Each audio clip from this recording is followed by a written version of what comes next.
कि यादवों को बहुत ज्यादा दबंग, एग्रेसिव और बहुत बड़े गुंडा समाज के तौर पे दिखाया जा रहा है। इन दोनों बातों को लेकर के यादव जी की फैमिली के विरुद्ध विश्व यादव परिषद एक संगठन है, जैसे विश्व हिंदू परिषद रहा है, जैसे कभी हिंदू युवा वाहिनी रही है, इस तरह के संगठन के तौर पे उभर करके, या आप बजरंग दल को कह लीजिए, या और भी तमाम संगठन है। आजकल तो यूथ कांग्रेस भी एक संगठन के तौर पे काम कर रहा है, क्योंकि आप जान रहे हैं कि यूथ संगठन, तो वहीं पर एक फिल्म आई थी मनोज भाई वाजपेयी की आ रही है, जिसका नाम है घूसखोर पंडित, आ रही थी, जिसपे बैन लगा दिया सुप्रीम कोर्ट ने, क्योंकि पंडितों के नाम के आधार पर घूसखोर कहना उचित नहीं माना। न्यायालय बहुत सारे ऐसे प्रकरण को लेकर के कंफ्यूज रहता है। मैं कंफ्यूजन ही इसलिए कहूंगा क्योंकि एक ही चीज के लिए दो अलग अलग तरीके से निर्णय आते हैं। किसी को कुछ लगता है, किसी को कुछ लगता है। इसका मतलब यह है कि तथ्यों से इतर अपनी समझ के हिसाब से कोई बात कही जाती है, या कोई भी जज कुछ भी कह रहा होता है। नमस्कार, मैं रिकेश कुमार सिंह और आप देख रहे हैं न्यूज दशा। बीते दिनों में कई विमर्श चल रहे थे, खासकर उस बात को लेकर के कि यादव जी की लव स्टोरी एक फिल्म आ रही है, और उस फिल्म पे बहस इस बात की थी कि यादवों के जो ढंग हैं रहन सहन के, या जो उनके तौर तरीके हैं, वो दिखाने का तरीका इस फिल्म में गलत है। खासकर इस बात के लिए क्योंकि वो एक फैमिली दिखाई जा रही है जिसको बहुत दबंग दिखाया जा रहा है, और दबंगई उसकी इस बात को लेकर के है कि वो जिस समाज से लड़ रहे हैं या जिस समाज को मार रहे हैं, वो मुस्लिम समाज है। रीजन ये है कि उनके घर की बेटी किसी मुस्लिम समुदाय के किसी युवक से प्रेम करने लग रही है, और वो प्रेम जो है नागवार गुजर रहा है यादव जी की फैमिली को। और यादव जी की फैमिली बहुत ज्यादा दबंग है, जो बुरी तरीके से प्रताड़ित कर रही है उस मुस्लिम फैमिली को, खासकर इस बात को लेकर के कि यादव जी की फैमिली ये समझ रही है कि ये लव जिहाद का मामला है। अब इसमें दो बातें हैं। पहली बात यह है कि एक तो इस फिल्म को एंगल दिया जा रहा है लव जिहाद के संदर्भ में, जिसमें एक मुस्लिम समाज का युवक यादव जी की बेटी से प्रेम करने लग रहा है।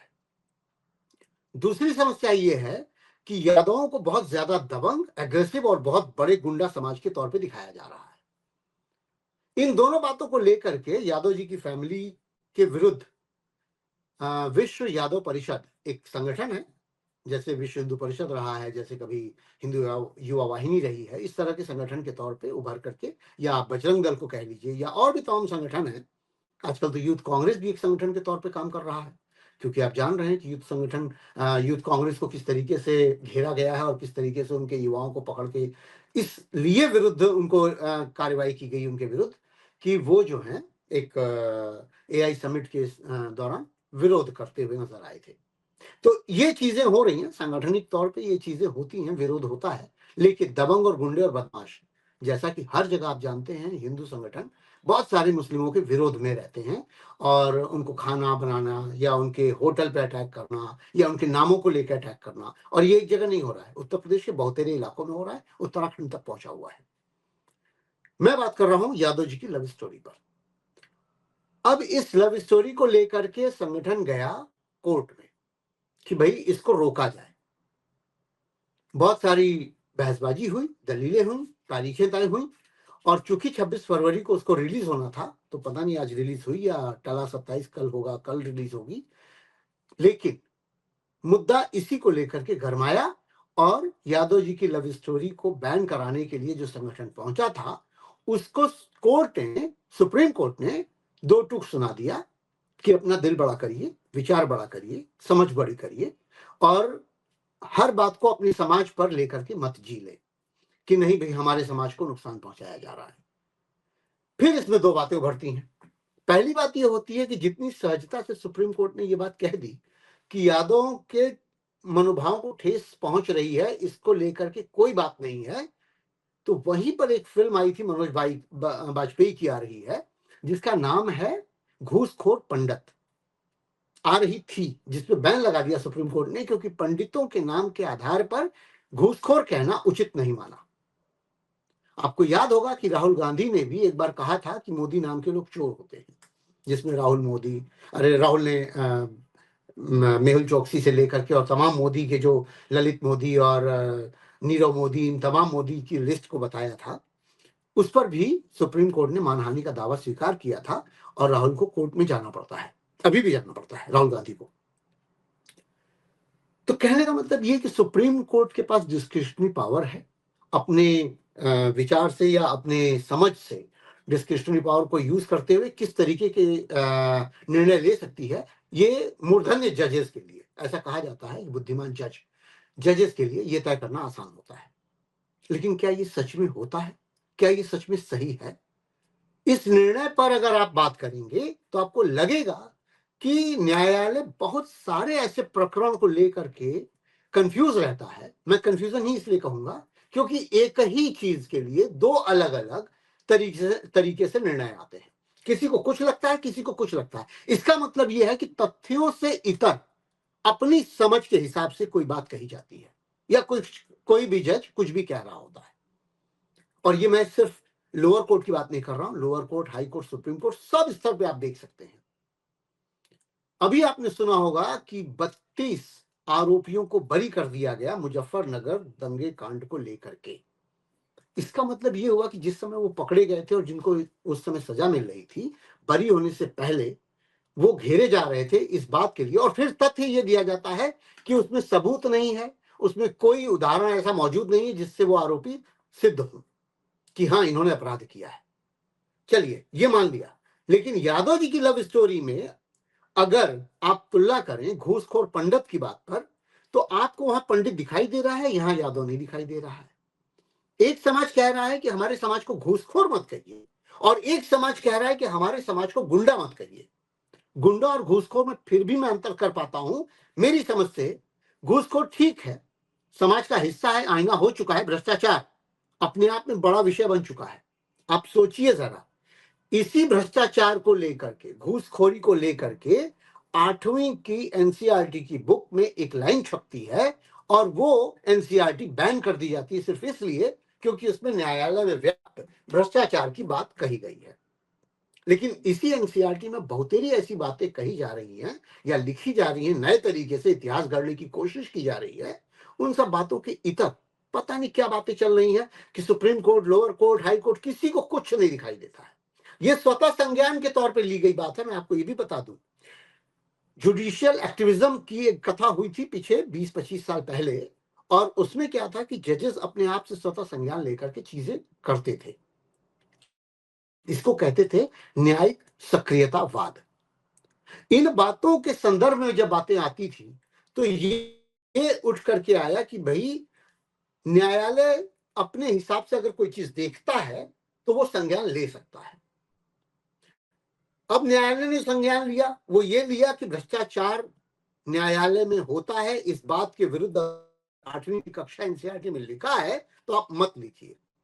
घूसखोर पंडित, अगर किसी पंडित जी को कहा जाए कि घूसखोर हैं तो ये गलत है, समाज को गलत संदेश जा रहा है, यानी पंडित भ्रष्टाचार में लिप्त नहीं है, यानी पंडित भ्रष्टाचार होते नहीं, भ्रष्टाचारी होते नहीं। अब यादव जी गुंडे होते हैं, बदमाश होते हैं, ये समाज में ज्यादातर लोग जानते हैं और ये बात मानते हैं, क्योंकि मुलायम सिंह यादव की फैमिली से जोड़ करके देखा जाए तो बहुत सारी ऐसी बातें आती हैं जिसमें ये कहा जाता है कि यादव दबंग थे, खासकर तब जब मुख्यमंत्री मुलायम सिंह यादव थे या अखिलेश यादव थे। शिवपाल सिंह यादव के बारे में आप जानते हैं कि क्या कहा जाता है, आजम खान के बारे में आप जानते हैं कि क्या कहा जाता है, यादव की गुंडागर्दी के बारे में आप जानते हैं क्या कहा जाता है। आजमगढ़ का मैं रहने वाला हूं, इसलिए ये बात और स्पष्ट तरीके से मैं बता दूं कि यादवों की गुंडागर्दी के चर्चे और किस्से आजमगढ़ में बहुत ज्यादा फैले हुए हैं। वहां मुस्लिम भी हैं, मुस्लिमों की भी समस्या है। सराय मीर आप जानते हैं, वो एक जगह है। अब सोचिएगा, यादव और मुस्लिम, इन दोनों को जोड़ के एक फिल्म बनाई गई, यादव जी की लव स्टोरी। 2027 में इलेक्शन होने वाला है। इस इलेक्शन को देखते हुए अगर ये बात न्यायालय कह रही है कि यादव जी की लव स्टोरी को आने दो, समाज में उभरने दो, ये बात तो महसूस होने दो कि एक तरफ लव जिहाद चल रहा है और एक तरफ यादव की दमंगई चल रही है। यानी दोनों बातें समस्या जनित हैं और इनको समाज को समझने दीजिए। यानी घूसखोर नहीं समाज में चलेगा, लेकिन यादवों की गुंडई चलेगी और मुस्लिमों का लव जिहाद चलेगा। ये क्योंकि फायदेमंद है सरकारी हिस्से में। भ्रष्टाचार से ध्यान हटाइए। आप जानते हैं अभी अभी कुछ ही ज्यादा समय हुआ नहीं है, साल भर ही हुआ है, जिस जज पर महाभियोग का चार्ज लगा और उनके घर में पैसे मिले जले हुए, वो साफ मुकर गए कि वो पैसे उनके थे ही नहीं और उनके घर में तो मिले भी नहीं। जबकि वीडियो चले, न्यूज चली, खबरें चली, कहां से ये खबरें आ जाती हैं और कैसे चल देती हैं और फिर अचानक ये कैसे कह दिया जाता है कि ये बात तो थी ही नहीं। फिर आप और बातों पर आते हैं। क्या है कि न्यायालय के तमाम निर्णय अगर आप देखेंगे तो आपको ये सोचने पर मजबूर होना पड़ेगा कि न्यायालय निर्णय देता कैसे है। बीते दिनों में रेप पर, बलात्कार पर, खास करके महिलाओं पर हमले पर लेकर कई बातें आई। एक में कहा गया कि नाड़ा तोड़ना, शरीर के किसी अंग को छूना, किसी उसके प्राइवेट पार्ट पे हमला करना, ये रेप की कोशिश में नहीं आता।